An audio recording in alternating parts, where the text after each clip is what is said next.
Welcome to Oxford Analytica's video briefing. I'm Dr. Chris Oates, analyst for North America, joined by Dr. Jill Hedges, senior analyst for Latin America. Today we're going to be talking about the Brazilian presidential election. There's been some severe turmoil since the August 13th death of candidate Eduardo Campos. His successor, Marina Silva, was chosen days later, and in two recent polls would beat incumbent President Dilma Rousseff in a runoff. So, Jill, what are the chances that these polls are legitimate and not simply the bump from grief for Eduardo Campos? Well, they're certainly legitimate. They're good polling organizations, so I think it's probably a good reflection of public opinion now. I think it's a good question. Is this just a sympathy bump which will maybe ease off in the next 40 days before we get to the elections? I think there's an element of that, but on the other hand, Eduardo Campos wasn't terribly well known. Marina Silva is much better known. She was only the vice presidential candidate because she wasn't actually a member of his Brazilian Socialist Party. So she may find it difficult to keep the novelty value going for another 40 days, but on the other hand, at the moment, it looks like she's got the momentum behind her, and it's really the two former leading candidates, President Rousseff and Aécio Neves of the Social Democrats, who need to find a way to stop her from keeping that momentum going. But even if she were to keep the momentum going, you mentioned that she's not part of the party that she's running at the head of. So would she even be able to govern if she won the election? I think that's the real question. Up until now, she didn't look too much like a serious contender for the presidency. As of this moment, the latest two polls give her an advantage of between 6 and 9 points in a second round against President Rousseff, so she could very well win if she can keep that going. Governing in Brazil is a very difficult proposition at the best of times. The Brazilian Socialist Party, even if it's entirely behind her, is a small party. They don't have a very large representation in Congress.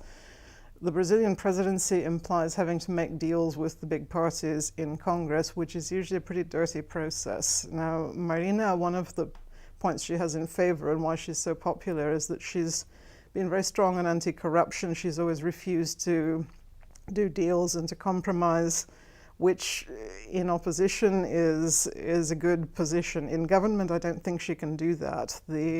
The Workers' Party that's had the presidency since 2003 now was seen as the anti-corruption party when Lula became president, and they've since been involved in a lot of corruption scandals which just reflect the fact that it's very difficult to do business any other way. And would she, if she were in power, would she then have to make alliances of convenience with one of the two other major parties? And if so, which party would she gravitate towards more?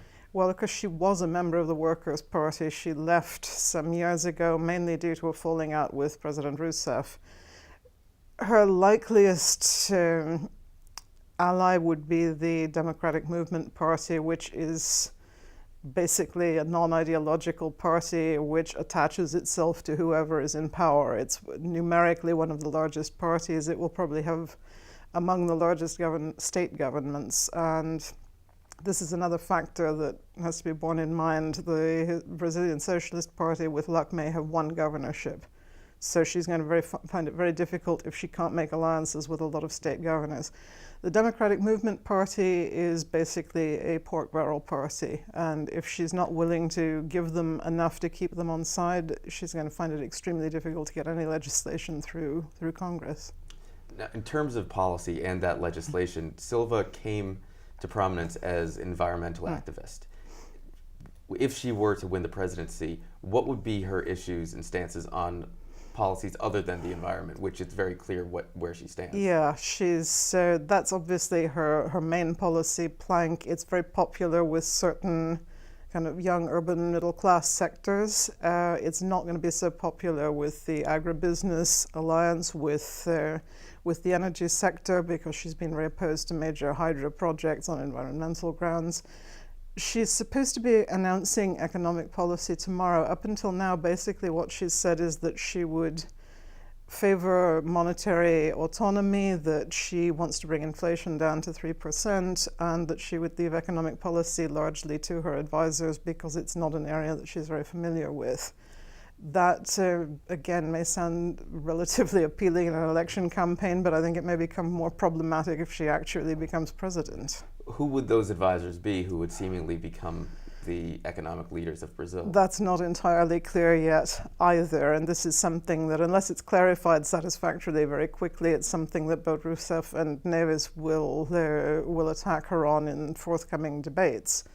But I think she's a very appealing figure. If she does get in, it will be kind of an anti-system vote, sort of going back to the protests last year or government policy. But I think she could turn out to be very disappointing very quickly, because we're not quite sure what her business stance is going to be. Neither she nor anybody else has a quick answer to the sort of things that drove the protests, like bad public transport. This requires time and money to resolve, and whoever becomes president next year is not going to have much money to play with. There's going to be austerity next year, whether they like it or not, because growth is very slow and there's no more room for fiscal largesse. Yeah. Well, a very short-term, fast, rapidly approaching election with some severe long-term and medium-term implications. Yes. So thank you very much. Thank you. Thank you for joining us. And for more on this topic or any of our other topics that we cover, please feel free to visit Oxford Analytica online or in the Daily Brief. Thank you very much.